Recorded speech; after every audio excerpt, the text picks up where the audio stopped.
So hello guys, welcome back to study for सब channel. दोस्तों, आज की इस वीडियो में हम डिस्कस करने वाले हैं data warehousing and data mining की यूनिट 3 का।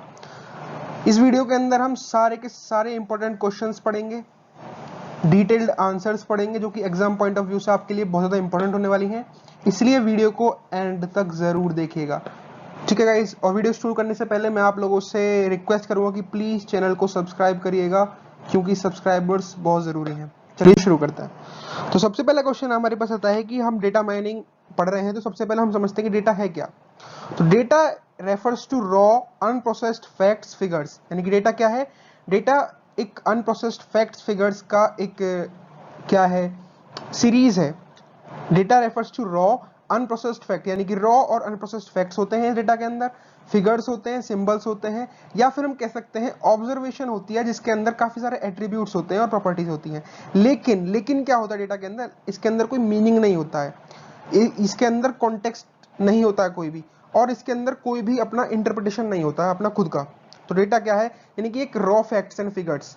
रॉ फैक्ट्स एंड फिगर्स को हम डेटा बोल देते हैं, ठीक है। तो रॉ फैक्ट्स एंड फिगर्स को हम डेटा बोल देते हैं, ठीक है। अब हम बात करते हैं इन्फॉर्मेशन क्या है। So information results from processing and organising data in a way that give its meaning, context and relevance. तो अब समझते हैं डेटा क्या है। भाई हमारे पास 10 चीजें रखी हुई हैं, ठीक है। सब्जी रखी हुई है, फ्रूट्स रखे हुए हैं, और हम कह सकते हैं बाकी चीजें रखी हुई हैं, जैसे वेज रखा हुआ है, वेजिटेबल्स, इस तरीके से चीजें रखी हुई हैं, ठीक है। अब ये 10 की 10 चीजें मिक्सड अप हैं, तो अब ये क्या होगा, एक डेटा है, क्योंकि इसके अंदर रॉ फैक्ट्स एंड फिगर्स हैं। डेटा तो है लेकिन वो एक पर्टिकुलर ऑर्गेनाइज्ड फॉर्मेट में नहीं है। अब जब हम इसको एक ऑर्गेनाइज्ड फॉर्मेट में रख देते हैं, जैसे कि फ्रूट्स अलग रखे जाएंगे, वेजिटेबल्स अलग रखे जाएंगे, तो ये क्या हो जाता है, एक इन्फॉर्मेशन बन जाती है, क्योंकि इसको हमने प्रोसेस कर लिया है और इसको एक ऐसे वे में ऑर्गेनाइज कर दिया है जिससे इस डेटा को मीनिंग मिल पाए, कंटेक्स्ट मिल पाए। तो इन्फॉर्मेशन क्या है, इन्फॉर्मेशन एक ऐसा प्रोसेस है जिसमें हम डेटा को एक स्ट्रक्चर्ड फॉर्मेट में प्रेजेंट करते हैं, जो आसानी से हम समझ सकें और आसानी से यूज किया जा सके। तो डेटा और इन्फॉर्मेशन का रिलेवेंस आप समझ गए होंगे, एक दूसरे से कैसे रिलेटेड है। हम बात करते हैं नॉलेज क्या होती है। तो नॉलेज क्या है, नॉलेज एक हायर लेवल ऑफ अंडरस्टैंडिंग है, मतलब इस पर्टिकुलर डेटा की हायर लेवल ऑफ अंडरस्टैंडिंग, उसको बोलते हैं हम इंफॉर्मेशन, ठीक है। जैसे फ्रूट्स के बारे में हमारे पास एक ऑर्गेनाइज्ड फॉर्मेट में इंफॉर्मेशन रखी हुई है, लेकिन फ्रूट्स कौन कौन से हैं, ओके। इनके अंदर प्रॉपर्टीज क्या क्या हैं, फ्रूट्स की प्रॉपर्टीज क्या क्या हैं, इनके अंदर कौन कौन से विटामिन हैं, मिनरल्स हैं, ये सारी इंफॉर्मेशन जो है ये नॉलेज कही जाती है। तो नॉलेज क्या है, हायर लेवल ऑफ अंडरस्टैंडिंग होता है किसी भी डेटा का। तो इसका result, it results from assimilating, interpreting and contextualising information. इसमें हम क्या करते हैं, इंफॉर्मेशन को कंटेक्चुअलाइज कर देते हैं, ठीक है।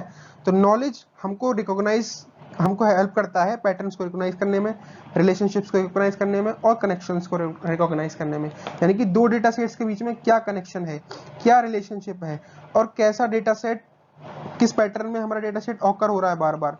ये सारी चीजों को जब हम देखते हैं तो उसको हम नॉलेज बोलते हैं। आई होप आप इतना समझ गए होंगे।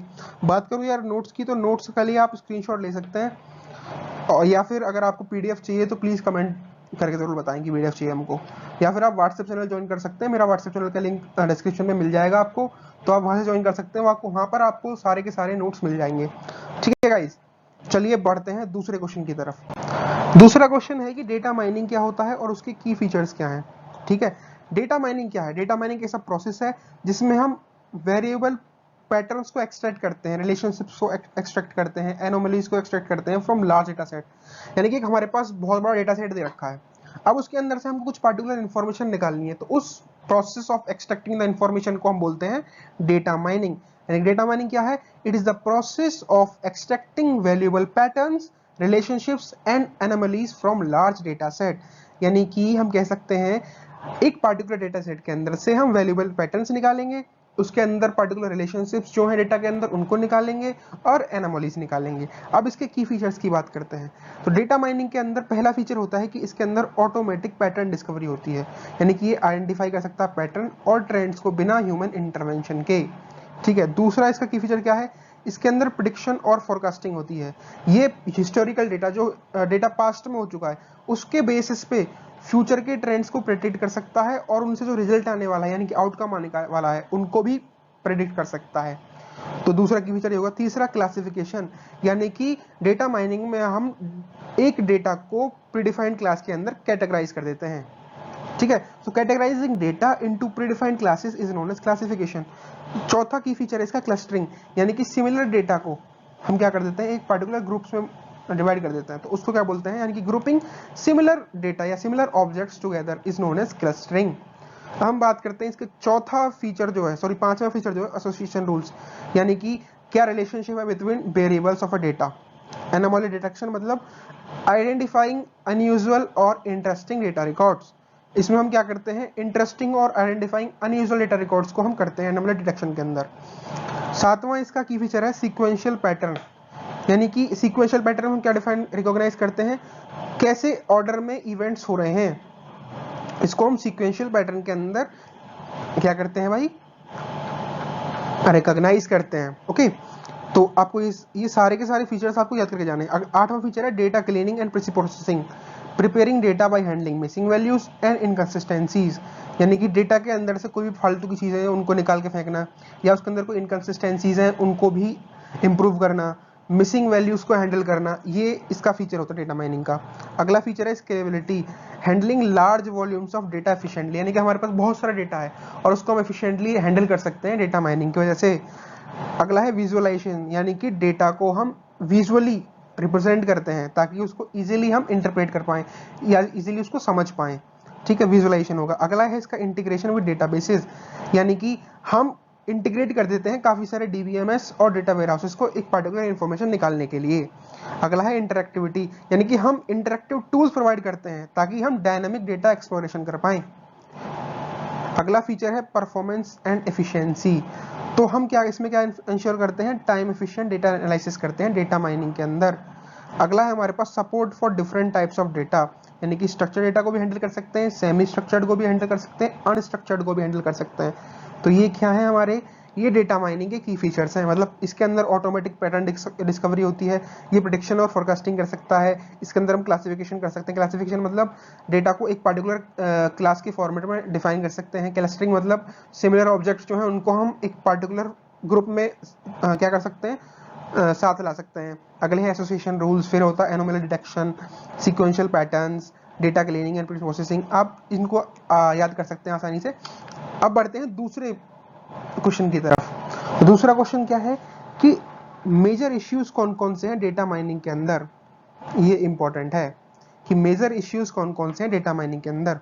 पहला है माइनिंग मेथोडोलॉजी में भी डिफरेंस आ सकता है, कोई इश्यू आ सकता है, ठीक है। यूजर इंटरेक्शन में भी इश्यूज आ सकते हैं। तो ये कौन कौन से इश्यूज हम एक एक करके पढ़ते हैं। तो बेसिकली 3 टाइप्स के इश्यूज होते हैं जो मेजर इश्यूज हैं डेटा माइनिंग के अंदर। पहला है यूजर इंटरेक्शन इश्यूज, दूसरा है परफॉर्मेंस इश्यूज, तीसरा है डाइवर्स डेटा टाइप्स इश्यूज, यानी कि अलग अलग डेटा टाइप्स का इश्यू आ जाना। तो पहले वाले को पढ़ते हैं हम कि mining methodology and user interaction issues क्या क्या हैं। सबसे पहला है डाइवर्स नॉलेज डिस्कवरी, यानी कि डिफरेंट यूजर जो हैं उनके पास डिफरेंट इंटरेस्ट होते हैं। तो डेटा माइनिंग जो है वो क्या करना चाहिए, वो काफी सारे रेंज ऑफ नॉलेज डिस्कवरी को कवर कर लेना चाहिए उसको। मींस डाइवर्स नॉलेज डिस्कवरी होनी चाहिए इसके अंदर, लेकिन वो हो नहीं पाती है, इसलिए एक मेजर इशू है। दूसरा है इंटरेक्टिव प्रोसेस, यानी कि users refine data mining request based on results allowing for interactive exploration, यानी कि इंटरेक्टिव प्रोसेस जो है उसके अंदर भी इश्यूज आते हैं डेटा माइनिंग के अंदर, क्योंकि यूजर जो है डिफरेंट डिफरेंट डेटा को माइन करता है रिजल्ट के बेस पे, ठीक है, जिससे कि इंटरेक्टिव एक्सप्लोरेशन में दिक्कत आ जाती है कभी कभी। तो ये एक मेजर इशू है डेटा माइनिंग के अंदर। तीसरा है इनकॉर्पोरेशन ऑफ बैकग्राउंड नॉलेज, यानी कि हम एग्जिस्टिंग नॉलेज की हेल्प से डिस्कवरी के प्रोसेस को गाइड कर सकते हैं, ठीक है। चौथा है data mining query languages, integration with data warehouse query languages for efficient ad hoc mining task. इसका मतलब क्या है, इसके अंदर दिक्कत आ जाती है कभी कभी जब हम डेटा माइनिंग क्वेरी लैंग्वेजेस जो कि हम यूज करते हैं माइनिंग टास्क के लिए, वो कभी कभी वायर्ड नहीं बैठती है, तो उससे एक मेजर इशू आ जाता है। कभी कभी प्रेजेंटेशन में और विजुअलाइजेशन में भी दिक्कत आती है, यानी कि डिस्कवर्ड पैटर्न जो है उनको एक्सप्रेस करने में और उनके विजुअल रिप्रेजेंटेशन में दिक्कत आती है। तो ये मेजर इशू है जो कि यूजर इंटरेक्शन इश्यूज बोले जाते हैं, इनको आप याद कर रहा। अगला है परफॉर्मेंस इश्यूज, यानी कि एफिशिएंसी में कोई दिक्कत आना, स्केलेबिलिटी में दिक्कत आना, यानी कि एल्गोरिथम जो है ऐसा होना चाहिए जो कि लार्ज डेटा सेट्स को एफिशिएंटली हैंडल कर पाए। दूसरा है parallel distributed and incremental mining, यानी कि डेटा साइज के हिसाब से या कम्प्लेक्सिटी के हिसाब से हम इन परफॉर्मेंस इश्यूज को हैंडल कर पाएं, ऐसा डेटा माइनिंग प्रोसेस होना चाहिए। लेकिन परफॉर्मेंस इश्यूज में क्या क्या आता है, एफिशिएंसी और स्केलेबिलिटी के अंदर कुछ इश्यू आ गया तो परफॉर्मेंस इश्यू बोला जाएगा, या डिस्ट्रीब्यूटेड या इंक्रीमेंटल माइनिंग के अंदर कोई इश्यू आ गया तो उसको भी हम परफॉर्मेंस इश्यू बोलते हैं। अगला है हमारे पास डाइवर्स डेटा टाइप इश्यूज। पहला है कि कॉम्प्लेक्स डेटा को हैंडल करना, डाइवर्स डेटा टाइप इश्यू का पहला क्या है, प्रॉब्लम है। दूसरा है डेटा क्लीनिंग कैसे करेंगे। तीसरा है पैटर्न इवैल्यूएशन के अंदर दिक्कत आना। तो रिलेशनल हो सकता है डेटा, मल्टीमीडिया हो सकता है, स्पेशल हो सकता है, टेम्पोरल डेटा हो सकता है। अब उनको कैसे कैसे हैंडल करना है, इसमें दिक्कत आ सकती है। दूसरा है डेटा क्लीनिंग, यानी कि नॉइज वाला डेटा हो सकता है, एक इनकम्प्लीट डेटा हो सकता है, तो उनको हैंडल करना काफी दिक्कत आती है, तो ये एक इश्यू हो सकता है। अगला है पैटर्न इवैल्यूएशन का, यानी कि डिस्कवर्ड पैटर्न जो है वो इंटरेस्टिंग है या नहीं है, इसको आइडेंटिफाई करना। मतलब जो हमारे पास पैटर्न्स आए हुए हैं क्या वो यूजफुल है या नहीं है, इसको भी आइडेंटिफाई करना भी एक इश्यू होता है।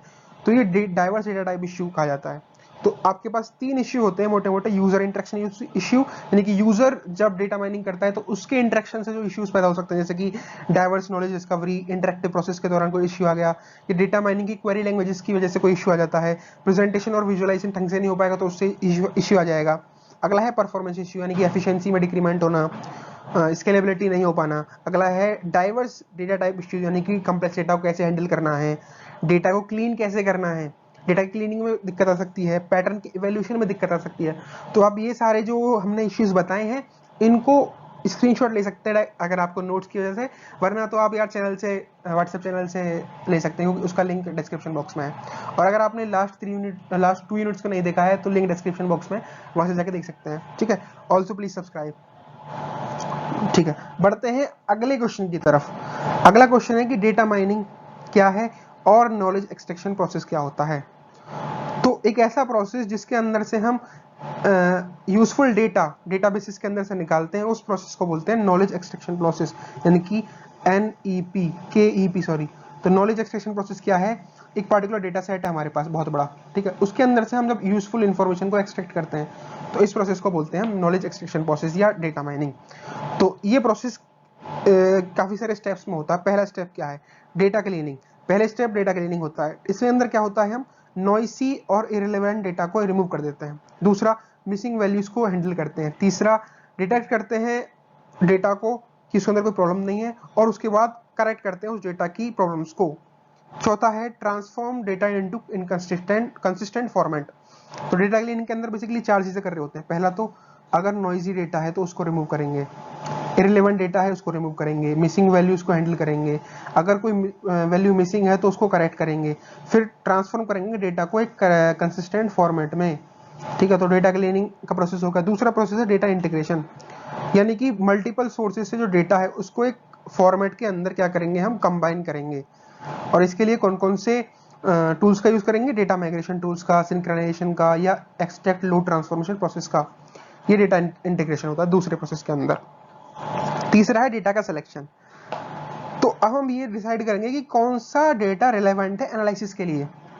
चलो भाई, डेटा क्लीनिंग भी हो गया, काफी सारा डेटा कंबाइन भी हो गया। अब हम डेटा की सिलेक्शन करेंगे कि कौन सा डेटा हमको चूज करना है जो कि रिलेवेंट होगा हमारी पर्टिकुलर एनालिसिस के लिए। तो इसके लिए हम कौन कौन सी टेक्निक को यूज करते हैं, इसके लिए हम टेक्निक यूज करते हैं न्यूरल नेटवर्क्स का, डिसीजन ट्रीज का, नेव बाइस का, क्लस्टरिंग का, रिग्रेशन का। ठीक है, ये सारे टॉपिक्स हम आगे पढ़ने वाले हैं, तो उसमें कोई दिक्कत वाली बात नहीं है। तो डेटा सिलेक्शन में क्या कर रहे हैं, हम उस डेटा को डिसाइड कर रहे हैं जो कि हमारे एनालिसिस के लिए रिलेवेंट हो। अगला है डेटा ट्रांसफॉर्मेशन। तो कन्वर्ट करते हैं हम इसके अंदर डेटा को एक सुटेबल फॉर्म में, ताकि माइनिंग प्रोसेसर जो है वो परफॉर्म हो पाए। तो 2 स्टेप्स के अंदर डेटा का ट्रांसफॉर्मेशन होता है। पहला डेटा मैपिंग, यानी कि डेटा को मैप किया जाता है, यानी कि assign elements from the source to destination to capture transformation. Source से लेके उसके डेस्टिनेशन तक हम डेटा को मैप कर देते हैं ताकि उसके ट्रांसफॉर्मेशन को हम कैप्चर कर पाए। अगला है कोड जनरेशन, यानी कि हम एक्चुअल ट्रांसफॉर्मेशन प्रोग्राम्स को क्रिएट करते हैं। तो डेटा ट्रांसफॉर्मेशन 2 स्टेप्स में होता है। पहला डेटा को मैप करेंगे दूसरे से, उसके बाद फिर उसका हम कोड जनरेशन करेंगे। ठीक, इतना आप समझ गए होंगे। अगला है 5वां डेटा माइनिंग, यानी कि अब जब हमारे पास सब कुछ हो चुका है, पिछली 4 प्रोसेस हो चुके हैं, अब हम क्या करेंगे, हम डेटा माइन करेंगे, यानी कि यूजफुल पैटर्न्स को एक्सट्रैक्ट करेंगे हमारे पार्टिकुलर डेटा सेट से, और इसके लिए हम क्लासिफिकेशन या कैरेक्टराइजेशन का यूज करते हैं।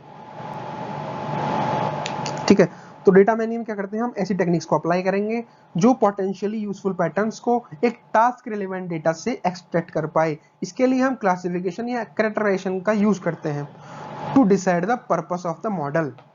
अगला है हमारे पास पैटर्न इवैल्यूएशन। पैटर्न इवैल्यूएशन में क्या करते हैं भाई, हम आइडेंटिफाई करते हैं इंटरेस्टिंग पैटर्न्स को, उसके बाद इन पैटर्न्स को इवैल्यूएट करेंगे with the help of summarisation and visualisation, ताकि उनको हम अंडरस्टैंडेबल बना सकें यूजर्स के लिए। पैटर्न इवैल्यूएशन में क्या करना है, इंटरेस्टिंग पैटर्न्स को आइडेंटिफाई करना है, उसके बाद उन पैटर्न्स की समराइजेशन करनी है या उन पैटर्न्स का विजुअलाइजेशन करनी है, ताकि जो यूजर है वो उसको इजीली अंडरस्टैंड कर पाए।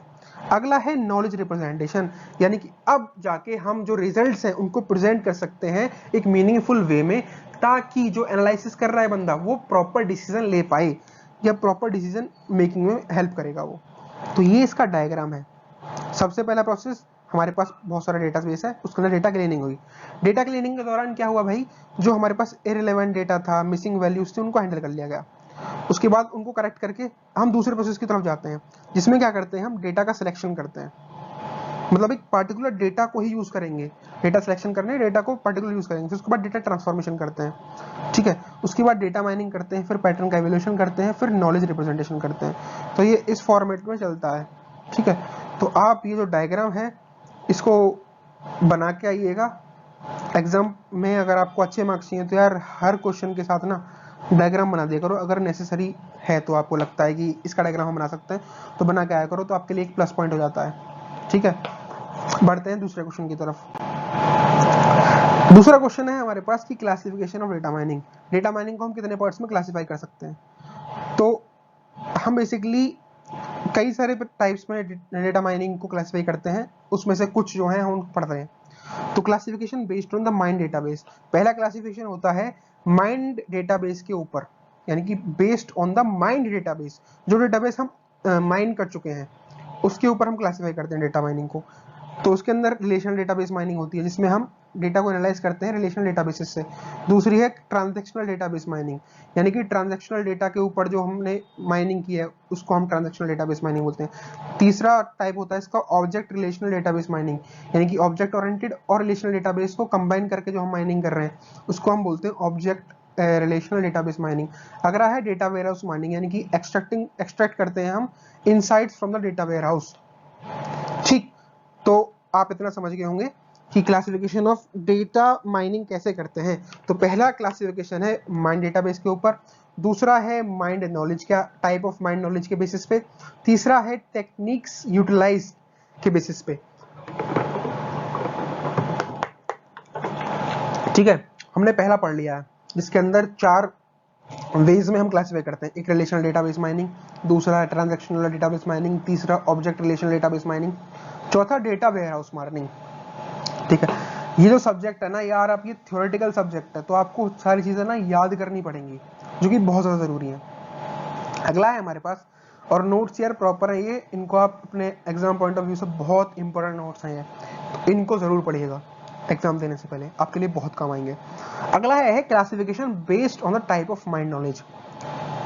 पहला प्रकार था माइंड डेटाबेस के बेसिस पे हमने क्लासिफाई कर दिया, अब टाइप ऑफ माइंड नॉलेज के बेसिस पे हम क्लासिफाई कर देंगे। तो इसमें कैरेक्टराइजेशन होता है, डिस्क्रिमिनेशन होता है, तीसरा एसोसिएशन और कोरिलेटिव एनालिसिस होता है, क्लासिफिकेशन होता है, प्रेडिक्शन होता है, आउटलियर एनालिसिस होती है, इवोल्यूशन एनालिसिस होती है। ठीक है, तो कैरेक्टराइजेशन में क्या करते हैं, जनरल प्रॉपर्टीज जो हैं एक डेटा सेट की उनको डिस्क्राइब करते हैं। डिस्क्रिमिनेशन में क्या करते हैं, हम पैटर्न्स को आइडेंटिफाई करते हैं और डिफरेंट क्लासेस में उन पैटर्न्स को रख देते हैं। तीसरा एसोसिएशन एंड कोरिलेशन, यानी कि रिलेशनशिप जो है बिटवीन वेरिएबल्स उसको डिस्कवर करते हैं। चौथा है क्लासिफिकेशन, यानी कि लेबल्स असाइन करते हैं हम इंस्टेंसेस को उनके फीचर्स के बेसिस पे। पांचवा है प्रेडिक्शन, यानी कि फ्यूचर वैल्यूज को प्रेडिक्ट कर देना, फोरकास्ट कर देना। आउटलियर एनालिसिस मतलब अनयूजुअल डेटा पॉइंट्स का डिटेक्शन। इवोल्यूशन एनालिसिस मतलब जो ट्रेंड्स हो रहे हैं टाइम के हिसाब से उनको एनालाइज करना। ये टाइप ऑफ माइंड नॉलेज के बेसिस पे क्लासिफाई करते हैं। तीसरा है हमारे पास टेक्निक्स यूटिलाइज्ड के बेसिस पे हम क्लासिफिकेशन कर सकते हैं। पहला है रूल बेस्ड मेथड, यानी कि इफ देन रूल्स या डिसीजन मेकिंग की हेल्प से हम टेक्निक्स को के बेसिस पे क्लासिफाई कर रहे हैं डेटा माइनिंग को। दूसरा है डिसीजन ट्रीज, यानी कि हायरार्किकल स्ट्रक्चर जो है क्लासिफिकेशन का उनका यूज करते हैं। तीसरा है न्यूरल नेटवर्क, यानी कि ह्यूमन ब्रेन की तरह मिमिक करते हैं पैटर्न रिकॉग्निशन के लिए। न्यूरल नेटवर्क क्या करते हैं हम, मिमिक करते हैं ह्यूमन ब्रेन को फॉर द पैटर्न रिकॉग्निशन। अगला है क्लस्टरिंग एल्गोरिथम, यानी कि हम सिमिलर डेटा पॉइंट्स को ग्रुप कर देते हैं। क्लस्टरिंग में क्या होता है, सिमिलर डेटा पॉइंट्स को ग्रुप किया जाता है। पांचवा है जेनेटिक एल्गोरिथम, मतलब सॉल्यूशंस जो हैं नेचुरल सिलेक्शन से जो हैं उनको इवॉल्व करना। तो ये हमारे पास क्लासिफिकेशन है, इसको आप पढ़िएगा जरूर, ठीक है, बहुत इंपॉर्टेंट है एग्जाम पॉइंट ऑफ व्यू से। अगला क्लासिफिकेशन है हमारे पास classification based on adapted applications. Classification based on adapted applications, मतलब जो हमारे पास अडेप्टेड एप्लीकेशंस है उनके बेसिस पे भी हम क्लासिफाई कर सकते हैं। यानी कि फाइनेंस के बेसिस पे क्लासिफाई कर दिया, टेलीकम्युनिकेशन के बेसिस पे क्लासिफाई कर दिया, डीएनए सीक्वेंसेस के बेसिक पे क्लासिफाई कर दिया, स्टॉक मार्केट्स के बेसिस पे या ईमेल के बेसिस पे। जैसे ईमेल में क्या होता है, इस पे हम मेल्स को हम फिल्टर कर लेते हैं, तो एक पार्टिकुलर डेटा सेट को क्लासिफाई कर दिया हमने एडेप्टेड एप्लीकेशंस के बेसिस पे। अगला है फाइनेंस। फाइनेंस में क्या करते हैं हम, स्टॉक मार्केट के ट्रेंड और क्रेडिट रिस्क के बेसिस पे एनालाइज करके उसको क्लासिफाई कर देते हैं। टेलीकम्युनिकेशन में हम नेटवर्क के अंदर जो भी एनोमलीज हैं, प्रॉब्लम्स हैं, उनको आइडेंटिफाई करके क्लासिफाई कर सकते हैं। डीएनए सीक्वेंसिंग में हम क्या करते हैं, ऐसे पैटर्न्स को फाइंड आउट करते हैं जो कि जेनेटिक डेटा के अंदर होते हैं, ठीक है। तो इस तरीके से हम क्लासिफाई कर सकते हैं। हम बात करें डेटा माइनिंग की, तो डेटा माइनिंग को हम इस तरीके से भी रिप्रेजेंट करते हैं। डेटा माइनिंग में क्या होता है, स्टैटिक्स भी आ सकती हैं, डेटाबेस टेक्नोलॉजी भी आती है, इंफॉर्मेशन साइंस भी आती है, विजुअलाइजेशन भी आता है, बाकी सारे डिसिप्लिन भी आ सकते हैं, मशीन लर्निंग भी आ सकती है। इन सबको मिला के जब हम डेटा को माइन करते हैं तो काफ़ी हेल्पफुल होता है वो डेटा, ठीक है। तो ये डायग्राम आप जरूर बना के आना जब हम क्लासिफिकेशन लिख रहे हैं, ठीक है। ये डायग्राम आपके लिए बहुत इंपॉर्टेंट है। जब हम क्लासिफिकेशन कर रहे हैं ना डेटा माइनिंग का, तो उसमें हम सबसे पहले ये डायग्राम बनाना चाहिए हमको, ठीक है गाइस। बढ़ते हैं नेक्स्ट क्वेश्चन की तरफ। अगला क्वेश्चन है कि डेटा माइनिंग की फंक्शनैलिटीज क्या क्या हैं। डेटा माइनिंग की फंक्शनैलिटीज क्या क्या हैं, ठीक। पहला है क्लास और कंसेप्ट का डिस्क्रिप्शन करना, यानी कि define features that characterise a class और कॉम्पोनेंट। तो इसके प्रोसेस काफी सारी फंक्शनैलिटीज है। पहली फंक्शनैलिटी क्या है, क्लास डिस्क्रिप्शन। इसमें हम फीचर्स को डिफाइन करते हैं ताकि हम एक क्लास या कंसेप्ट को कैटेगराइज कर पाएं। जैसे कि grouping products for sale versus non sale items. जैसे कि हम एक दुकान में क्या करते हैं, सेल आइटम्स और नॉन सेल आइटम्स को ग्रुप कर देते हैं, ठीक है। तो इसमें क्या कर रहे हैं हम, कैरेक्टराइज कर रहे हैं क्लास को या उसके फीचर्स को डिफाइन कर रहे हैं। अगला है हमारे पास क्लासिफिकेशन, यानी कि असाइन करते हैं प्रीडिफाइंड लेबल्स को एक डेटा इंस्टेंस से, जैसे कि स्पैम डिटेक्शन के लिए काम आता है या डिसीज डायग्नोसिस के लिए काम आता है, ठीक है। हमारे पास काफी सारा प्रीडिफाइंड डेटा होगा, ठीक है, उसको हम क्या करेंगे, क्लासिफाई कर देंगे कि ये डेटा इस चीज के लिए, डेटा इस चीज के लिए। तो यहाँ कर दिया हमने, क्लासिफिकेशन कर दिया, ठीक है। तो ये चीज है भाई। अगला है प्रेडिक्शन, यानी कि हिस्टोरिकल डेटा को हम क्या करेंगे, यूज करेंगे ताकि हम फ्यूचर के आउटकम्स को प्रेडिक्ट कर पाए। जैसे कि इसका एग्जांपल है बिजनेस मैट्रिक्स को फोरकास्ट करना, डिसीज को डायग्नोस करना।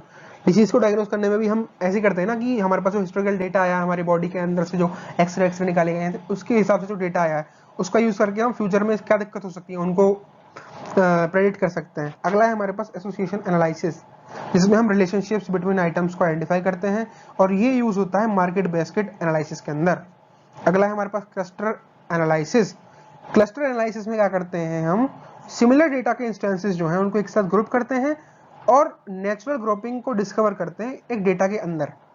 ये क्लस्टर एनालिसिस होती है। अगला है हमारे पास आउटलियर एनालिसिस, जिसमें हम एनोमलीज जो हैं या आउटलियर एनोमलीज जो हैं उनको डिटेक्ट करेंगे और ये हम यूज करते हैं फ्रॉड डिटेक्शन के टाइम पे और क्वालिटी कंट्रोल के टाइम पे। अगला है हमारे पास फीचर सिलेक्शन, जिसमें हम रिलेवेंट एट्रीब्यूट्स को यूज करते हैं मॉडलिंग के लिए और ये मॉडल परफॉर्मेंस के इंप्रूवमेंट्स में काम आता है फीचर सिलेक्शन, और डायमेंशनलिटी जो है उसको रिड्यूस करने के लिए काम आता है। तो ये डेटा माइनिंग की फंक्शनलिटी। अगली फंक्शनलिटी क्या है, डायमेंशनलिटी रिडक्शन, यानी कि फीचर्स को रिड्यूस करते हैं हम इसके अंदर जब हम किसी भी इंफॉर्मेशन को प्रिजर्व कर रहे हैं, यानी कि reduce features while preserving information. इसके लिए PCA achieve techniques like PCA, यानी कि पीसीए जैसी जो टेक्निक्स हैं उसका यूज किया जाता है। आई होप इतना समझ गए होंगे यार। तो यार इसको ना पढ़ के जाना बहुत जरूरी है सब्जेक्ट को, मैं आपको पहले ही बता चुका हूँ। इस सब्जेक्ट में ना ये थ्योरेटिकल सब्जेक्ट है और ये पूरा आपको ना पढ़ना पड़ेगा, याद करना पड़ेगा। इसमें ऐसा बहुत ज़्यादा समझने वाली चीज़ नहीं है, तो आपको याद करना पड़ेगा, रट्टा तो मारना पड़ेगा इस सब्जेक्ट में, ठीक है। तो पहला है क्लास का डिस्क्रिप्शन, दूसरी फंक्शनलिटी है क्लासिफिकेशन, तीसरी है प्रेडिक्शन, चौथी है एसोसिएशन एनालिसिस, पांचवी है क्लस्टर की एनालिसिस, छठी है आउटलियर एनालिसिस, सातवीं है फीचर का सिलेक्शन, आठवीं है डायमेंशनलिटी रिडक्शन। बढ़ते हैं दूसरे क्वेश्चन की तरफ। तो दूसरा क्वेश्चन में क्या है कि ये कुछ टर्म्स हैं, ये टर्म्स 2-2 मार्क्स में पूछे जाते हैं कभी कभी। नो कपलिंग क्या होता है? तो नो कपलिंग का डेफिनेशन क्या है? No coupling is the direct retrieval from data sources without using a database और डेटा वेयरहाउस। इसमें से हम इस नो कपलिंग के अंदर क्या करते हैं, हम डेटा का डायरेक्ट रिट्रीवल कर देते हैं डेटा सोर्सेज से, बिना डेटाबेस की हेल्प के या डेटा वेयरहाउस की हेल्प। ये काफी सिंपल होता है और एफिशिएंट होता है। नो कपलिंग आप समझ गए होंगे, यानी कि इसके अंदर हम डायरेक्ट डेटा का रिट्रीवल करते हैं फ्रॉम डेटा सोर्सेज, डेटाबेस से नहीं कर रहे, डेटा के सोर्स से ही डायरेक्टली रिट्रीव कर ले रहे हैं। दूसरी है लूज कपलिंग, यानी कि इसके अंदर हम डेटाबेस या डेटा वेयरहाउस से रिट्रीवल करते हैं डेटा का, जिसकी वजह से जो डेटा है वो सेम सिस्टम में स्टोर हो जाता है हमारे पास। ये काफी इफिशिएंट होती है। और नो कपलिंग से, नो कपलिंग क्या है, वो सिंपल है लेकिन इनएफिशिएंट है। लूज कपलिंग क्या है, ये एफिशिएंट है नो कपलिंग से ज्यादा। अगला टर्म है हमारे पास semi tight coupling. Semi tight coupling में क्या होता है, डेटाबेस का भी यूज होता है और डेटा माइनिंग इंजन्स का भी यूज होता है इंफॉर्मेशन के रिट्रीवल के लिए। इसकी स्केलेबिलिटी और परफॉर्मेंस मॉडरेट होती है। अगली है टाइट कपलिंग, इसके अंदर हम सेंट्रलाइज रिपोजिटरी का यूज करते हैं फॉर इंटीग्रेटेड डाटा, ठीक है। इसके अंदर रिट्रीवल जो होता है काफी एफिशिएंट होता है और एफिशिएंट एनालिसिस कर सकते हैं हम टाइट कपलिंग के थ्रू। तो ये टर्म्स आपके 2 मार्क्स के क्वेश्चन के लिए इंपॉर्टेंट है, इनको पढ़ के जाना।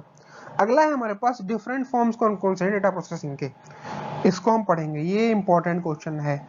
डिफरेंट फॉर्म्स कौन कौन से हैं डेटा प्रोसेसिंग के।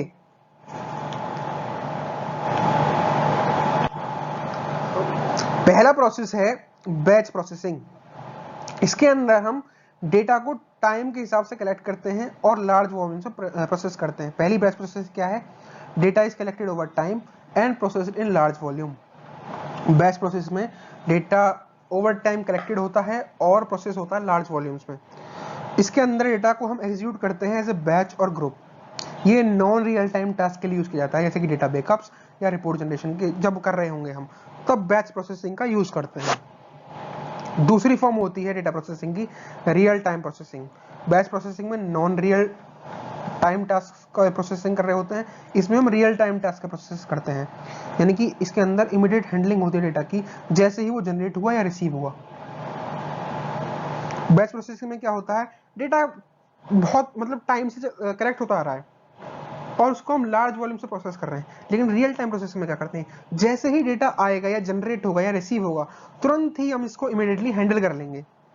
इसके लिए हमको लो लेटेंसी की रिक्वायरमेंट होती है और इसके रिस्पॉन्स टाइम क्विक होते हैं। ये मॉनिटरिंग सिस्टम्स में यूज किया जाता है और फाइनेंशियल ट्रेडिंग के दौरान यूज किया जाता है। रियल टाइम प्रोसेसिंग में जो डेटा है। बढ़ते हैं अगली फॉर्म की तरफ। अगली फॉर्म है हमारे पास डिस्ट्रीब्यूटेड प्रोसेसिंग, यानी कि टास्क जो है वो डिस्ट्रीब्यूटेड होते हैं मल्टीपल इंटरकनेक्टेड कंप्यूटर्स या सर्वर्स पर। डिस्ट्रीब्यूटेड प्रोसेसिंग में ये एफिशिएंसी को एनहेंस करता है एक लार्ज स्केल सिस्टम की और बिग डेटा एप्लीकेशंस की। इसके एग्जांपल है जैसे मैप रेड्यूस का हम यूज करते हैं हैडूप के अंदर, और डिस्ट्रीब्यूटेड डेटाबेसेस का हम यूज करते हैं डिस्ट्रीब्यूटेड प्रोसेसिंग के लिए। अगली है मल्टी प्रोसेसिंग, यानी कि मल्टीपल प्रोसेसर्स का यूज करते हैं हम कोई भी कंकरेंट टास्क के एग्जीक्यूशन के लिए। मल्टी प्रोसेसिंग में क्या करते हैं हम, we utilise multiple processors for concurrent task execution. ये कॉमन होता है साइंटिफिक सिमुलेशंस के यूजर और वेदर फोरकास्टिंग के लिए या वीडियो को रेंडर करने के लिए मल्टी प्रोसेसिंग का हम यूज करते हैं। अगला है हमारे पास कॉमर्शियल डेटा प्रोसेसिंग, यानी कि बिजनेस एप्लीकेशंस को जो हम स्टैंडर्डाइज प्रोसेसिंग करते हैं, बिजनेस एप्लीकेशंस की जो हम एक स्टैंडर्डाइज्ड वे में प्रोसेसिंग करते हैं, तो उसको हम बोलते हैं कमर्शियल डेटा प्रोसेसिंग, ठीक है। इसके अंदर हम हैंडलिंग ट्रांजैक्शन, इसके अंदर हम ट्रांजैक्शंस को हैंडल करते हैं, फाइनेंशियल रिकॉर्ड्स को हैंडल करते हैं और कस्टमर डेटा को हैंडल करते हैं। ये जो प्रोसेसिंग होती है डेटा की, उसको हम बोलते हैं कमर्शियल डेटा प्रोसेसिंग। अगली है हमारे पास साइंटिफिक डेटा प्रोसेसिंग, यानी कि कॉम्प्लेक्स प्रोसेसिंग होती है ये, क्योंकि इसके अंदर हम रिसर्च और एनालिसिस कर रहे होते हैं। इसके अंदर हम इन्वॉल्व होता है एक्सपेरिमेंटल डेटा, सिमुलेशंस और मॉडलिंग। अगली है ऑनलाइन प्रोसेसिंग। ये इंटरेक्टिव होती है क्योंकि प्री कंप्यूटेड डेटा हमारे पास अवेलेबल होता है इमीडिएट यूज के लिए। इसको हम यूज करते हैं ऑनलाइन एप्लीकेशंस में और रियल टाइम इंटरेक्शंस में। तो गाइज ये हमारे पास इंपॉर्टेंट फॉर्म्स थी डेटा प्रोसेसिंग की। तो आप ये पक्का जरूर रट के जाइएगा भाई, क्योंकि इंपॉर्टेंट है ये वाला क्वेश्चन। हालांकि सारे क्वेश्चन इंपॉर्टेंट है ये, तो इनको पढ़ के जरूर जाइएगा। अगर आप ये सब क्वेश्चंस पढ़ लेते हैं तो मैं गारंटी करता हूं आपका 1 मार्क्स का भी नहीं छूटेगा। अगला है हमारे पास, अगला क्वेश्चन क्या है भाई हमारे पास, स्मूथिंग टेक्निक्स कौन कौन से हैं। स्मूथिंग टेक्निक्स कौन कौन से हैं डेटा क्लींजिंग प्रोसेस के लिए। ठीक है, एक एक करके पढ़ते हैं। तो here are the main smoothing techniques used in data cleansing, summarise briefly. पहला है मूविंग एवरेज।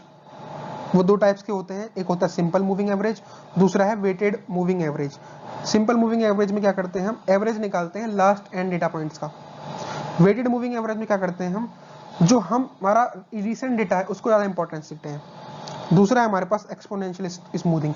पहले स्मूथिंग की टेक्निक क्या थी, मूविंग एवरेज निकालना, जिसके अंदर हम दो तरीके से एवरेज मूविंग एवरेज निकाल सकते हैं, सिंपल मूविंग एवरेज होता है, एक वेटेड मूविंग एवरेज होता है। अब दूसरा हमारे पास क्या है टेक्निक, वो है एक्सपोनेंशियल स्मूथिंग, जिसके अंदर भी 3 तरीके से स्मूथ किया जा सकता है एक्सपोनेंशियल स्मूथिंग के अंदर। एक होती है सिंपल एक्सपोनेंशियल स्मूथिंग, एक होती है हॉल्ट लीनियर ट्रेंड्स मॉडल, एक होती है हॉल्ट विंटर्स सीजनल मॉडल। तो सिंपल एक्सपोनेंशियल स्मूथिंग में क्या करते हैं हम, it is used for data with no trend और सीजनलिटी। सिंपल एक्सपोनेंशियल स्मूथिंग यूज की जाती है उस डेटा के लिए जो किसी भी ट्रेंड में नहीं है, सीजनलिटी नहीं है उसके अंदर। Halt linear trend model use करते हैं उस डेटा के लिए जिसके अंदर एक ट्रेंड होता है। हॉल्ट विंटर सीजनेबल मॉडल जो होता है उसको हम यूज करते हैं ऐसे डेटा के लिए जो कि ट्रेंडिंग भी होता है और सीजनलिटी भी होती है उसके अंदर। अगला है हमारे पास गॉसियन स्मूथिंग। तो इसके अंदर हम गॉसियन फंक्शंस का यूज करते हैं ताकि हम डेटा के अंदर से नॉइज को रिड्यूस कर पाएं और डेटा को स्मूथ बना पाएं। अगली है हमारे पास मीडियन फिल्टरिंग, यानी कि हम इसके अंदर क्या करते हैं, ईच डेटा पॉइंट को रिप्लेस करते हैं with the help of a median of neighbouring points. यानी कि हमारे पास क्या है भाई, ये 10 डेटा सेट रखे हुए हैं, तो इस डेटा को हम इस और इस वाले और इसका मीडियन निकाल के फिल्टर कर देंगे, फिर इस वाले और इस वाले क्या करेंगे, इसका फिल्टर, इन दोनों का मीडियन निकाल के इसको फिल्टर कर देंगे। तो इस तरीके से जब हम हर एक डेटा पॉइंट को मीडियन की हेल्प से रिप्लेस करते हैं उसको हम बोलते हैं मीडियन फिल्टरिंग। यानी कि इसके अंदर हम मीडियन टेक्निक का यूज करते हैं। मीडियन आपने पढ़ा होगा ना मैथ के दौरान, मैथ में जब हम पढ़ते थे मीडियन वगैरह, तो आपने पढ़ा होगा, तो समझ आएंगे आप ये चीज। तो स्मूथिंग टेक्निक्स की बात करें तो पहली थी मूविंग एवरेज, दूसरी थी एक्सपोनेंशियल स्मूथिंग, तीसरी थी गॉसियन स्मूथिंग, चौथी है मीडियन फिल्टरिंग। आई होप यार मैं आपको ऐसा लग रहा होगा कि मैं बहुत स्पीड से पढ़ा रहा हूँ, तो ज़्यादा लंबी वीडियो ना हो उस वजह से थोड़ा सा ऐसा करना पड़ रहा है। हालांकि आप अगर स्लो पढ़ना चाहते हैं तो आप यूट्यूब से भी अपनी जो स्पीड है उसको रेड्यूस कर सकते हैं। ठीक है, अगले क्वेश्चन की बात करते हैं। अगला स्मूथिंग है कर्नल स्मूथिंग, यानी कि इसके अंदर हम वेटेड एवरेज का भी यूज करते हैं of surrounding data points with various kernel functions like Gaussian. अगली है लोकल रिग्रेशन, LOES और LOWES। इसमें हम मल्टीपल रिग्रेशंस का फिट करते हैं in local neighbourhood to produce smooth curve. अगली है स्प्लाइन स्मूथिंग, इसके अंदर हम पीस वाइज पॉलिनोमियल्स का यूज करते हैं to fit a smooth curve to the data. ठीक है, कर्नल स्मूथिंग में क्या कर रहे हैं हम, वेटेड एवरेज निकाल रहे हैं सराउंडिंग डेटा पॉइंट्स का with the help of various kernel functions जैसे कि गॉसियन वगैरह हो गए। छठी क्या थी, लोकल रिग्रेशन। इसमें हम क्या करते हैं, मल्टीपल रिग्रेशंस को फिट कर देते हैं लोकल नेबरहुड में ताकि एक स्मूथ कर्व को प्रोड्यूस कर पाए। फिर है स्प्लाइन स्मूथिंग, इसके अंदर हम पीस वाइज पॉलिनोमियल्स का यूज करते हैं। अगला है हमारे पास बिनिंग, यानी कि कंटिन्यूअस डेटा जो है उसको ग्रुप करेंगे एक बिन के अंदर जिससे कि माइनर ऑब्जर्वेशन डिफरेंसेस जो हैं वो रिड्यूस हो जाएं। बिनिंग में क्या करते हैं हम, कंटिन्यूअस जो डेटा है उसको हम ग्रुप करते हैं एक बिन के अंदर। अगला है हमारे पास वेवलेट ट्रांसफॉर्म, इसके अंदर क्या करते हैं, डिकम्पोज करते हैं डेटा को इनटू डिफरेंट फ्रीक्वेंसी कंपोनेंट्स। एक पर्टिकुलर डेटा सेट है उसको डिकम्पोज कर देंगे हम एक डिफरेंट फ्रीक्वेंसी कंपोनेंट के लिए ताकि स्मूथिंग हो पाए। अगली है हमारे पास फॉरियर ट्रांसफॉर्म स्मूथिंग। तो आपके क्वेश्चन जब आपसे एग्जाम पूछा जाता है तो कोई भी 5 स्मूथिंग लिख के आ जाना आप, ठीक है। तो फॉरियर ट्रांसफॉर्म स्मूथिंग क्या करते हैं, इसके अंदर हम डिकम्पोज करते हैं टाइम सीरीज को साइनसॉइड्स के अंदर और फिल्टर कर देते हैं हाई फ्रीक्वेंसी नॉइस को। इस टेक्निक का यूज करते हैं हम नॉइस रिडक्शन के लिए, ट्रेंड के एनालिसिस के लिए, सीजनलिटी डिटेक्शन के लिए, आउटलियर हैंडलिंग के लिए और डेटा के विजुअलाइजेशन के लिए। आई होप गाइस आप सारी की सारी स्मूथिंग टेक्निक्स को समझ गए होंगे। ओके, बढ़ते हैं नेक्स्ट क्वेश्चन की तरफ। अगला क्वेश्चन है कि कौन कौन सी स्ट्रेटेजीज का हम यूज करते हैं डेटा क्लीनिंग के लिए। पहली है कि अगर डेटा के अंदर डुप्लीकेट्स हैं, यानी कि एक जैसे कोई भी नेम है, शिवम बोल देते हैं, ठीक है, शिवम नेम बोल देते हैं या ऋषभ बोल देते हैं, ठीक है, ऋषभ के 3 नाम लिखे हुए हैं, शिवम के 4 नाम लिखे हुए हैं, मतलब एक ही डेटा के 10-10 बार 5 बार रिपीट हो रहा है, वो डेटा डुप्लीकेट हो रहा है, तो उसमें क्या कहते हैं डेटा क्लीनिंग के दौरान इन डुप्लीकेट्स को हम रिमूव कर देते हैं। यानी कि common when collecting data from various sources eliminate duplicated entries. पहले के अंदर हम क्या करेंगे, पहली स्ट्रेटेजी में डुप्लीकेट्स को रिमूव करेंगे। दूसरी है इरेलेवेंट डेटा को रिमूव करते हैं, ऐसा डेटा जो रिलेवेंट ही नहीं है, यानी कि फिल्टर आउट कर देते हैं हम ऐसी ऑब्जर्वेशंस को जो कि किसी पर्टिकुलर एनालिसिस के लिए रिलेवेंट नहीं है, उसको फिर रिमूव कर देते हैं। तीसरा है स्टैंडर्डाइज कैपिटलाइजेशन, यानी कि हम कंसिस्टेंट टेक्स्ट की फॉर्मेटिंग को इंश्योर करते हैं इसके अंदर, यानी कि जो हमारे पास डेटा है उसको स्टैंडर्डाइज कर देते हैं। फिर है कन्वर्ट डेटा टाइप्स, यानी कि ऐसे डेटा टाइप्स को मैच कर देते हैं जो कि हमारे लिए यूजफुल हो। अगला है क्लियर फॉर्मेटिंग, यानी कि अननेसेसरी स्पेसेस डेटा के अंदर स्पेशल कैरेक्टर्स का यूज जो है जो अननेसेसरी हैं उनको रिमूव करना, ये क्लियर फॉर्मेटिंग होती है। अगला है फिक्स एरर्स, अगर हमारे पास डेटा के अंदर कोई भी इनएक्यूरेसीज हैं या इनकंसिस्टेंसीज हैं उनको जो हम करेक्ट करते हैं, ये स्ट्रेटेजी होती है डेटा क्लीनिंग की। अगली है लैंग्वेज ट्रांसलेशन, यानी कि मल्टीलिंगुअल जो डेटा है उसको हम ट्रांसलेट कर लेते हैं कंसिस्टेंसी के लिए। तो कौन कौन सी स्ट्रेटेजीज यूज करते हैं हम डेटा क्लीनिंग के लिए। पहली है डेटा के अंदर कोई भी डुप्लीकेट चीजें हैं उनको रिमूव करना, इरेलेवेंट डेटा है उसको रिमूव करना। तीसरे स्टेप में हम कैपिटलाइजेशन कर देते हैं डेटा का। चौथे में हम डेटा को कन्वर्ट कर देते हैं डेटा टाइप्स में। पांचवें में हम उसके अंदर कोई भी अगर दिक्कत आ रही है तो उसको क्लियर फॉर्मेटिंग बोला जाता है।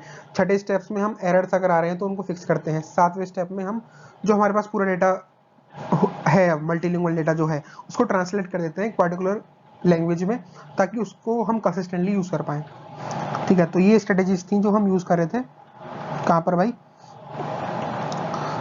डेटा क्लीनिंग के दौरान। बढ़ते हैं नेक्स्ट क्वेश्चन की तरफ। हाँ, और अगला है डेटा रिडक्शन क्या होता है। ठीक है भाई, डेटा रिडक्शन क्या होता है। ठीक, डेटा रिडक्शन क्या होता है। डेटा रिडक्शन क्या होता है, इसमें हम डेटा को ट्रांसफॉर्म करते हैं और मिनिमाइज करते हैं डेटा वॉल्यूम को। Data reduction transforms and minimises data volume while preserving its key information, making analysis more efficient. यानी कि हमारे पास बहुत ज्यादा डेटा है, बहुत फालतू का डेटा है, ठीक है। अब उसमें डेटा रिडक्शन क्या करेगा, डेटा रिडक्शन एक ऐसा प्रोसेस है जिसके अंदर हम रिलेवेंट डेटा को ही निकाल लेते हैं और बाकी का जो डेटा है उसको रिड्यूस कर देते हैं ताकि जो एनालिसिस है वो एफिशिएंट हो पाए।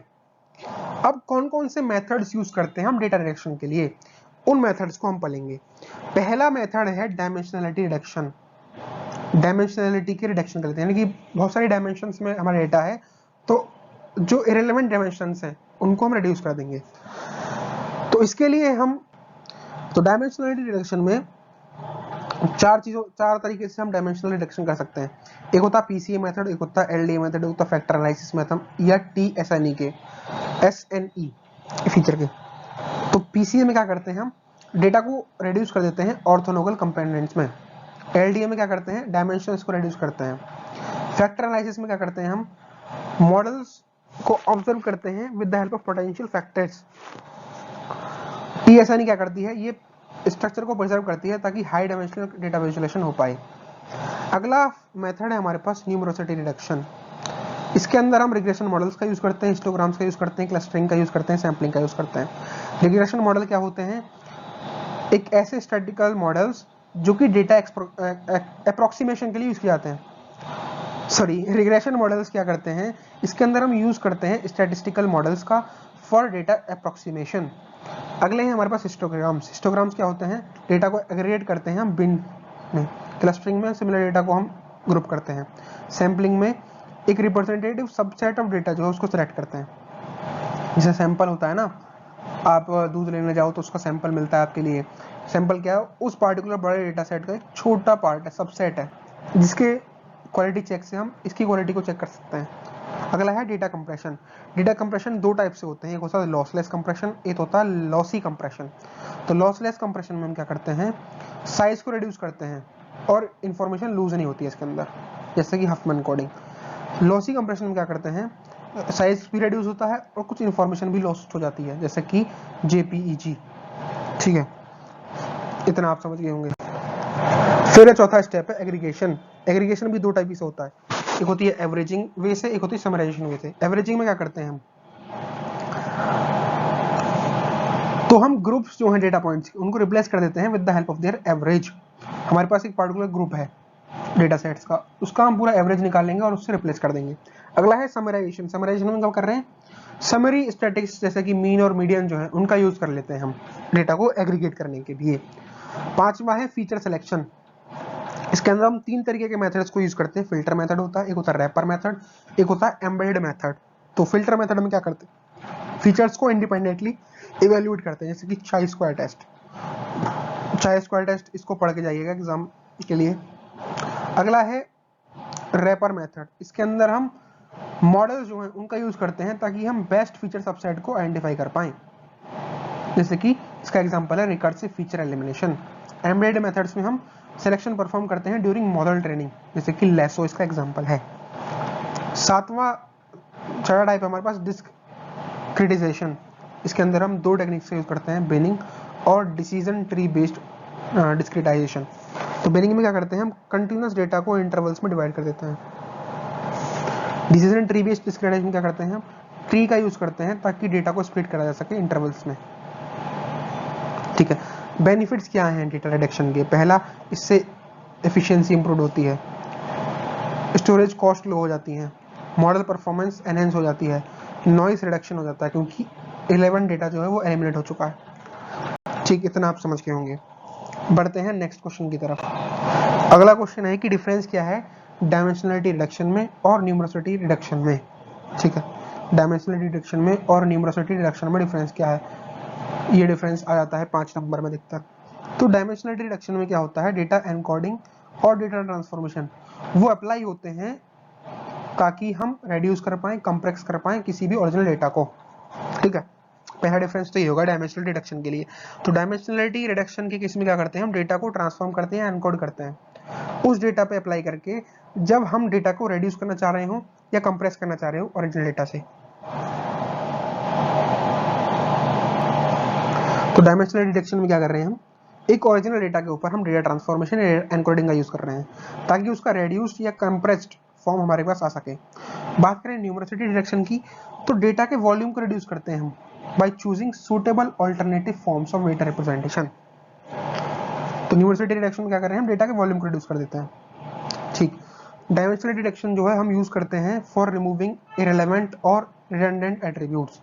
इररिलेवेंट और रिडंडेंट एट्रीब्यूट्स, इसमें हम न्यूमरसिटी रिडक्शन का यूज क्या कर रहे हैं, ये एक रिप्रेजेंटेशन टेक्निक होती है जिसमें हम ओरिजिनल डेटा को स्मॉलर फॉर्म्स में दिखाते हैं। डायमेंशनल रिडक्शन की बात करें तो इस मेथड में कुछ डेटा लॉस हो सकता है जो कि इररिलेवेंट था, लेकिन न्यूमरसिटी रिडक्शन में क्या हो रहा है, डेटा का कोई लॉस नहीं होता है। डायमेंशनल रिडक्शन में दो मेथड्स होते हैं इसको रिड्यूस करने की, एक होता है वेवलेट ट्रांसफॉर्मेशन, दूसरा होता है प्रिंसिपल कंपोनेंट एनालिसिस। न्यूमरसिटी रिडक्शन के लिए दो मेथड्स होते हैं, एक होता है रिग्रेशन और लॉग लीनियर मॉडल, दूसरा होता है हिस्टोग्राम की यूज से या क्लस्टरिंग के यूज से। तो ये मेथड्स होते हैं, मेथड्स के बेसिस पर डिफाइन करें तो दोनों के ही दो मेथड्स हैं। डायमेंशनल रिडक्शन में दो मेथड्स होते हैं, एक होता है वेवलेट ट्रांसफॉर्मेशन, दूसरा होता है प्रिंसिपल कंपोनेंट एनालिसिस। वहीं न्यूमरसिटी रिडक्शन के अंदर दो मेथड्स होते हैं, रिग्रेशन, दूसरा है हिस्टोग्राम। तो the components of dimensionality reduction are feature selection and feature extraction. Dimensional reduction के कंपोनेंट्स जो हैं वो हैं फीचर सिलेक्शन और फीचर एक्सट्रैक्शन, लेकिन न्यूमरसिटी रिडक्शन में कोई भी कंपोनेंट नहीं होता है। डायमेंशनलिटी रिडक्शन जो है उससे लेस मिसलीडिंग डेटा निकलता है और मॉडल की एक्यूरेसी बढ़ जाती है। न्यूमरसिटी रिडक्शन में डेटा की इंटीग्रिटी बरकरार रहती है और डेटा की वॉल्यूम रिड्यूस हो जाती है। तो ये डिफरेंसेस थे। ठीक है, आप स्क्रीनशॉट ले लो, बहुत इंपॉर्टेंट क्वेश्चन है 5 मार्क्स के लिए कि डायमेंशनलिटी रिडक्शन में और न्यूमरसिटी रिडक्शन में डिफरेंस क्या है। तो पहला डिफरेंस क्या है कि डायमेंशनलिटी रिडक्शन में हम ओरिजिनल डेटा को कंप्रेस कर देते हैं, रिड्यूस कर देते हैं। न्यूमरसिटी रिडक्शन में हम क्या करते हैं, डेटा की वॉल्यूम को रिड्यूस करते हैं। डायमेंशनलिटी रिडक्शन को हम यूज करते हैं इररिलेवेंट डेटा को रिमूव करने के लिए, लेकिन न्यूमरसिटी रिडक्शन में ऐसा कुछ भी नहीं होता है। डायमेंशनलिटी रिडक्शन में डेटा का लॉस हो सकता है जो कि इररिलेवेंट होगा, न्यूमरसिटी रिडक्शन में डेटा का कोई लॉस नहीं होता है। डायमेंशनल रिडक्शन के मेथड्स की बात करें तो दो मेथड्स का यूज करते हैं, वेवलेट ट्रांसफॉर्मेशन का और प्रिंसिपल कंपोनेंट एनालिसिस का। न्यूमेरिकल रिडक्शन के मेथड्स की बात करें तो दो मेथड्स यूज होते हैं, एक तो रिग्रेशन, दूसरा हिस्टोग्राम। तो ये इसके डिफरेंसेस थे। बढ़ते हैं नेक्स्ट क्वेश्चन की तरफ। तो हमारे पास अगला क्वेश्चन है कि कंसेप्ट हायरार्की जनरेशन क्या है कैटेगोरिकल डेटा के लिए। तो concept hierarchy generation organises categorical data into hierarchical levels to enable better data analysis and abstraction। तो कंसेप्ट हायरार्की जनरेशन क्या होता है? ये एक ऐसा मेथड है जिसमें हम कंसेप्ट्स को कैटेगराइज करते हैं एक हायरार्किकल ऑर्डर में, ताकि उस पर्टिकुलर डेटा सेट की हम बेटर एनालिसिस कर पाएं। इसके स्टेप कौन कौन से होते हैं? पहला स्टेप है इसका आइडेंटिफाई एट्रीब्यूट, यानी कि कैटेगोरिकल एट्रीब्यूट्स को आइडेंटिफाई करना है, सेलेक्ट करना। ऐसे एट्रीब्यूट्स जिनके हिसाब पे हम, जिसके बेसिस पे हम कैटेगराइज कर सकें। तो पहला स्टेप में हम ऐसे एट्रीब्यूट्स को आइडेंटिफाई करेंगे। दूसरे स्टेप में हम क्या करेंगे? डिटरमाइन करेंगे लेवल्स को, यानी कि कौन से लेवल पे कौन सा एट्रीब्यूट रखा जाना चाहिए। ये होता है दूसरे स्टेप में। तीसरा होता है ऑर्गेनाइज कैटेगरीज, यानी कि इन लेवल्स के हिसाब से हम कैटेगरीज को ग्रुप करेंगे। इसके लिए हम कौन कौन से मेथड्स का यूज करते हैं? पहला है डोमेन एक्सपर्ट नॉलेज, यानी कि मैनुअली डिफाइन करते हैं हम हायरार्कीज को बेस्ड ऑन एक्सपर्ट अंडरस्टैंडिंग। तो डोमेन एक्सपर्ट नॉलेज में क्या करते हैं? हम मैनुअली डिफाइन करते हैं हायरार्की को, मैनुअली डिफाइन करते हैं किस चीज को? हायरार्कीज को। जैसे कि सिटी ऊपर आएगा, फिर स्टेट आएगा उससे नीचे, फिर कंट्री आएगी। तो इस तरीके से डोमेन एक्सपर्ट नॉलेज की मदद से ये पहला मेथड होता है। दूसरा मेथड होता है डेटा ड्राइवन मेथड। इसमें हम ऑटोमेटिकली जनरेट करते हैं लेवल्स को बेस्ड ऑन डेटा, जैसे कि clustering, attribute oriented induction.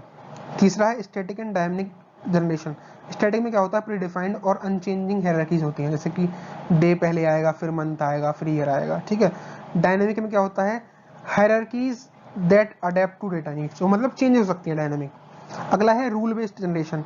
Rule based generation में क्या होता है? हायरार्की जो है वो क्रिएट होती है with the help of pre defined logical rules, जैसे कि एज कैटेगरीज। एग्जाम्पल 18 के चाइल्ड होते हैं, 65 के एडल्ट होते हैं, 18 से 65 के एडल्ट माने जाते हैं, 65 से ऊपर के सीनियर माने जाते हैं। तो ये रूल बेस्ड जनरेशन होते हैं, मतलब एक पर्टिकुलर रूल का यूज करके जब हम जनरेशन कर रहे होते हैं कॉन्सेप्ट हायरार्की का। इसके एग्जांपल हो सकते हैं geographical data, city, state, country, continent. Temporal data की बात करें, डेटा, डे, वीक, उसके बड़ा मंथ, मंथ से बड़ा क्वार्टर, क्वार्टर से बड़ा ईयर। प्रोडक्ट कैटेगरीज में जैसे आइटम, फिर आइटम की कैटेगरीज, फिर उसका डिपार्टमेंट। इस तरीके से जब हम कंसेप्ट हायरार्की करते हैं किसी भी कैटेगोरिकल डेटा की, तो ये प्रोसेस होता है। इसके अंदर 4 मेथड्स होते हैं। डोमेन की एक्सपर्ट नॉलेज का यूज करके कैटेगराइज कर देना, डेटा ड्राइवन मेथड्स की हेल्प से कैटेगराइज कर देना, स्टैटिक और डायनामिक जनरेशन कर देना, या रूल बेस्ड जनरेशन कर देना। ठीक यार, प्लीज मैं आपसे रिक्वेस्ट करूंगा कि प्लीज यार चैनल को सब्सक्राइब करिए, क्योंकि सब्सक्राइबर्स बहुत जरूरी है। ठीक है, अब हम बात करते हैं डेटा माइनिंग टेक्निक्स और डेटा माइनिंग स्ट्रेटजीज के बीच में डिफरेंस क्या है। डेफिनेशन के बेसिस पर डिफरेंस करें तो डेटा माइनिंग टेक्निक्स क्या होती हैं? ये स्पेसिफिक मेथड्स होते हैं, एल्गोरिथम्स होते हैं, जिनका हम यूज करते हैं डेटा के एनालिसिस के लिए और डेटा के एक्सट्रैक्शन के लिए। डेटा माइनिंग स्ट्रेटजीज क्या हैं? Data mining strategies overall plans होते हैं या मेथड्स होते हैं जिनकी मदद से हम डेटा माइनिंग प्रोसेस को करते हैं। तो ये गाइड की तरह काम करता है data mining strategies. Data mining techniques methods होते हैं। डेटा माइनिंग टेक्निक्स की पर्पस की बात करें तो डेटा माइनिंग टेक्निक्स का पर्पस होता है पैटर्न्स को एक्सट्रैक्ट करना, रिलेशनशिप्स को निकालना, डेटा के इनसाइट्स को निकालना। डेटा माइनिंग स्ट्रेटजीज क्या पर्पस क्या होता है? ये प्लान करते हैं और मैनेज करते हैं एंटायर डेटा माइनिंग प्रोजेक्ट को या उसके लाइफ साइकिल को। डेटा माइनिंग टेक्निक्स का स्कोप इसका नैरो होता है और एक पर्टिकुलर टास्क के लिए ही फोकस्ड होता है, एग्जांपल क्लासिफिकेशन। लेकिन डेटा माइनिंग स्ट्रेटजीज का जो स्कोप है वो ब्रॉड होता है और मल्टीपल स्ट्रेटजीज जो हैं उसको कवर करता है। डेटा माइनिंग टेक्निक्स के एग्जांपल की बात करें तो पहला है क्लासिफिकेशन, दूसरा है क्लस्टरिंग, तीसरा है रिग्रेशन, एसोसिएशन, रूल माइनिंग। ये सारे एग्जांपल्स हैं डेटा माइनिंग टेक्निक्स के। वहीं डेटा माइनिंग स्ट्रेटजीज की बात करें तो KDD, agile data mining, CRISP DM, ये सारे इसके एग्जांपल हैं। डेटा माइनिंग टेक्निक्स का हम एप्लीकेशन की बात करें तो ये मॉडलिंग फेज के दौरान किसी भी स्ट्रेटेजी की, जब हम मॉडलिंग कर रहे होते हैं किसी भी स्ट्रेटेजी की, तो उसके मॉडलिंग फेज के अंदर यूज किया जाता है डेटा माइनिंग टेक्निक्स। लेकिन डेटा माइनिंग स्ट्रेटजीज यूज किए जाते हैं use to structure and guide the entire data mining process. Data mining strategies को हम यूज करते हैं ताकि हम एंटायर डेटा माइनिंग प्रोसेस को के स्ट्रक्चर को गाइड कर सकें और स्ट्रक्चर बना पाएं। तो यही था आपका यूनिट 3 के important questions. I hope guys आपको सारे समझ में आए होंगे। अगर समझ में नहीं आए तो आपको एक फिर भी नोट्स मिल जाएंगे चैनल को, व्हाट्सएप चैनल जो है मेरा, उसको जाके आप फॉलो कीजिए। और thank you guys for watching this video. Please subscribe channel, क्योंकि सब्सक्राइबर्स यार बहुत जरूरी हैं। Best of luck for your exam. जय हिंद, जय भारत।